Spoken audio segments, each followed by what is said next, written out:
Hey guys and girls, this is Kelly, the Texas land agent, and today I want to talk to you a little bit about restrictions, deed restrictions specifically when buying and selling Texas land. So deed restrictions are one of those things you pretty much always are going to come across, and I get it. Like there's different opinions of it. I've talked to people who are just like, I'm going to the country, I want to do whatever I want. I don't want anybody telling me how to handle my property the way, with rules and regulations. And I get it. That makes sense. But what you have to consider is that we don't put restrictions in place for you in general. They're for your neighbors. They are definitely the problem. So other thing to consider too is that there's always rules. So you can be on property that has no deed restrictions, but the city, the state, federal, your church, there's simple morality and decency. There's always the rules you got to follow. So what we try to do with our deed restrictions is to make them kind of, I guess, sensible, maybe in that sense. But some people obviously don't even know what deed restrictions are. So I want to spend a second and just kind of go over that. They are personal, private, contractual covenants that govern use of land or parcel of the land. In other words, just typically it's going to be some rich landowner that owns a couple thousand acres that when he decides to sell a piece of it, just doesn't want certain things happening next door. So the documents get filed with the declarations of covenants, conditions, and restrictions with the county, and then that kind of governs what you can and can't do with the property. It is not an HOA, so keep in mind that there's a difference between what your local kind of urban little spot is going to say you can and can't do. No one gives a crap in the country what the weight of your pet is. Your lawn can be as green, brown, or ugly as you want, typically. You can smoke wherever you want. You can leave the blinds open. You can have your garage open anytime you want, and the color of your trampoline won't be managed by deed restrictions, which are all stupid things that I looked up and have seen HOAs do. So that is possible if you're in the city, but not out in the country. So again, mainly just a question of value and privacy. It's signed for your neighbor so that he behaves, or she. So some certain things you're going to see your building size and minimum square feet, and that's a valuation issue. That if you build a 4,000 square foot house and your neighbor builds a 1,000 square foot house, that will affect your valuation. So at least having a minimum square footage does make a big difference in valuation. And that's why we do it with deed restrictions. Building location setbacks, another piece of that, where if you've got a 30-foot setback from the sideline between you and your neighbor, and make sure that the homes aren't on top of each other. They're going to be at least 60 feet apart. 30 add together. Building materials too. I mean, obviously there are all kinds of examples out there of different things that people have used to build a house with. Look at this one. So this is literally somebody built a house out of hay bales. So not something you'd want to live next to, and would definitely affect your valuation of your place. So you don't want that. So outside of that, you've also going to have like building count. So you think about that. If you've got just so many rooftops that everyone's on top of each other, like this is what people are trying to move away from, right? Like you went to the country so that you wouldn't have tiny little homes all rooftopped around. Looks like Edward Scissorhands. Sorry, 80s movies reference. But so a bunch of other things too. Approval of plans. With deed restrictions, typically you're going to have it where someone has to look at what you're going to build. Again, they're overseeing what you do, but the idea again is the valuation piece of it. If no one's overseeing it, then do we really have any sort of limitation? And obviously the answer is no.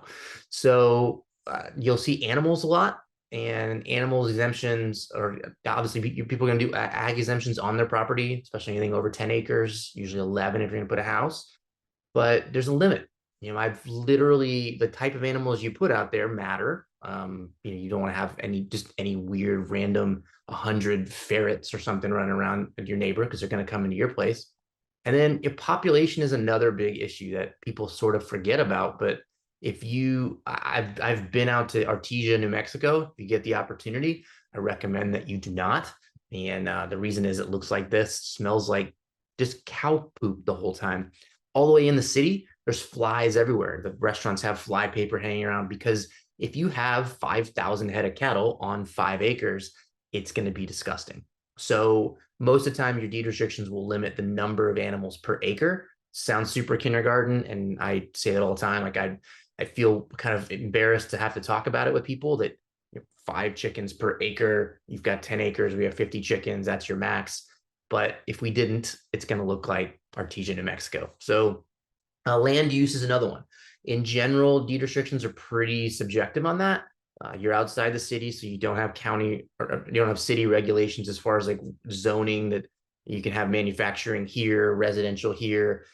It's more of a question of once the restrictions are there, they're just limiting kind of what that looks like so that you don't build your country home in the middle of nowhere and some idiot puts a gas station next to it or a Dollar General and just completely changes the dynamic of your experience sitting on the back porch, the lights are out. I mean, it's a different thing. So normally you'll see that.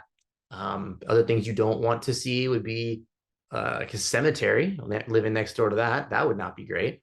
What about like a frat house? You know what I mean? Like all these things are possible that if you don't have deed restrictions limiting them, they're definitely going to potentially be in there. And our job with the deed restrictions is to make sure that they're not.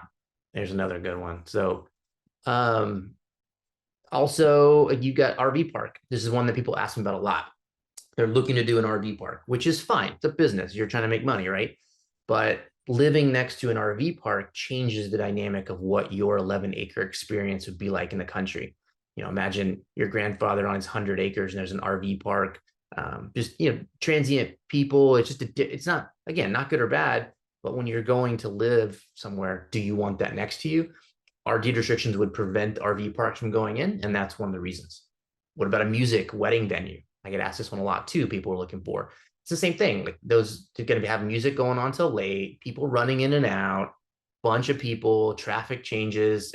That's the kind of thing that we don't want. So if you look for unrestricted property, keep in mind your neighbor may do that. Apartments are another one. Obviously, the high density, more and more people, traffic, different type of person that lives in an apartment and that lives on 50 acres.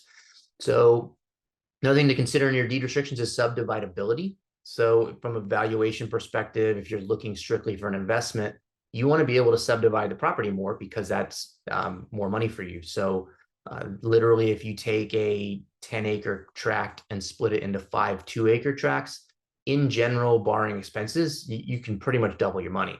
So from an investment perspective, makes a big difference. So no, the opposite side of subdividability, if you don't want more rooftops around and you're looking for your neighbors to also have 10, 15, 30 acres, you're going to want something that can't be subdivided as low, down to 2.5 acres or something like that. So there are definitely some options for that. Look around, pay attention. Fences, easements, junk cars, trash everywhere, surface mining. These are all the things that are in there. I'm happy to go through and explain like how they relate to what you're doing. Typically, fences will have like a height requirement or maximum in most cases. So it's just kind of a question, with the deed restrictions.